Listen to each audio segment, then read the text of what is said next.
Disney releasing the Doomsday trailer the Monday after the entire world was watching the Odyssey is kind of like being at a resort where you're eating steak and lobster and then being reminded on Monday you can have Arby's for the same price. Arby's is watching this. Someday you will be held responsible for the crimes you have committed against humanity. Please think on what you have done and repent. Before you jump down my throat, let me say I've been a fan of large chunks of the MCU. I'm excited for Brand New Day because I trust the creative team behind the movie. When it comes to the Russo brothers and especially Joe Russo, I believe them to be hacks, and with their production studio Agbo, they have decided to jump headfirst into the world of AI. Back in 2023, Joe excitedly said there would be a fully AI movie within 2 years. He said that AI would help the democratization of storytelling, empowering up-and-coming artists without a lot of resources at their disposal. How AI will be most widely used in filmmaking is by big companies, big directors that want to cut down on costs to save a buck, right? Cut out human beings because they are greedy. Since those comments, the Russo brothers have gone on to make stuff like The Electric State. This is somehow a real movie that existed, which allegedly cost $320 million. This type of stuff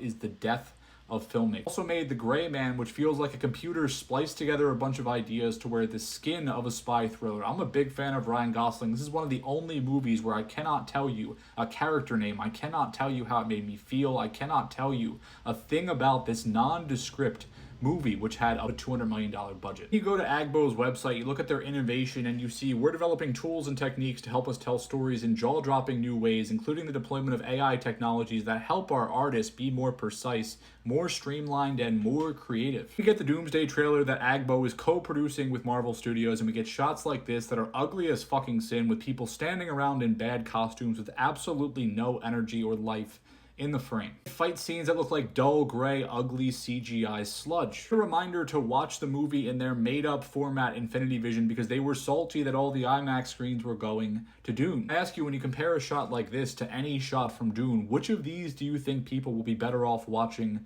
in IMAX? A movie with the amount of characters and nostalgia and desperation plunged into it that feels a lot like Deadpool and Wolverine, which was a non-movie. It's a movie that pissed on the grave and memory and legacy of one of the greatest superhero movies ever made with Logan. It's up there with movies like The Batman and Wonder Woman 1984. Now we most likely have to watch Charles Xavier die again. We're going back to that emotional well. It's happened once or twice before. You begin to ask, how many times can you ask people to feel the same emotion about the same character? Some of these have been more flippant and passing. One right here hit and was perfect, and it should not have been discarded. A moment at the end of the trailer that feels like it has space built in for applause that's trying to hit on nostalgia, with Cap grabbing a hold of Thor's hammer, but again, we have already done this. His arc is already complete. Shot right here is cool. I like this shot. I enjoy it. Brief glimpses of Mackey's Captain America, who you just pissed away in an entire movie, one of the worst movies ever made in the MCU, and had nothing to do with him. It was how you treated the character. A glimpse of Loki. The peaks of this show are some of the best moments in the recent history of the MCU. They are small, they are focused, it is character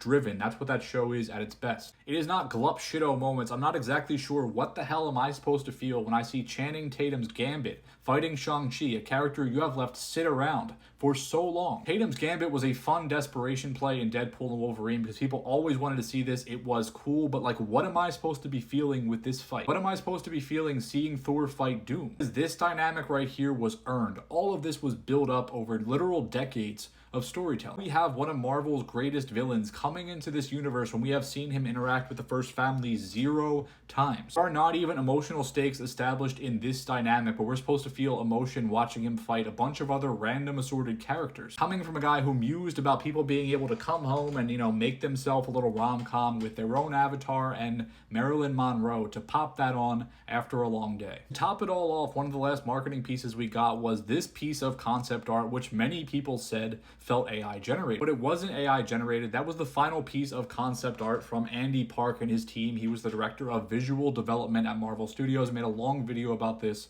when it happened. Everyone acted like this had to do with CGI or something. This was the team that was in charge of creating the art around which the MCU was literally built, crafting the look and the feel, crafting, the visual language of the characters. Concern of many was that this is the type of work that could be replaced with AI. All this to say, I'm frustrated with this trailer and this movie and the current state of the MCU. Again, we're getting this the weekend after we watched The Odyssey, where Christopher Nolan painstakingly recreated so many things with practical effects. They're making new instruments. They're making a Trojan horse. You know, they're shooting on the water where you have dolphins coming out of the water just because they happen to be there. Creating a real whirlpool. He's burying actors in the ground with breathing tubes so they can pop out. He's, you know, making basically a real Cyclops to build that scene around. And that movie and all the marketing cost far less money than this one, which just looks visually far worse. How do you explain this?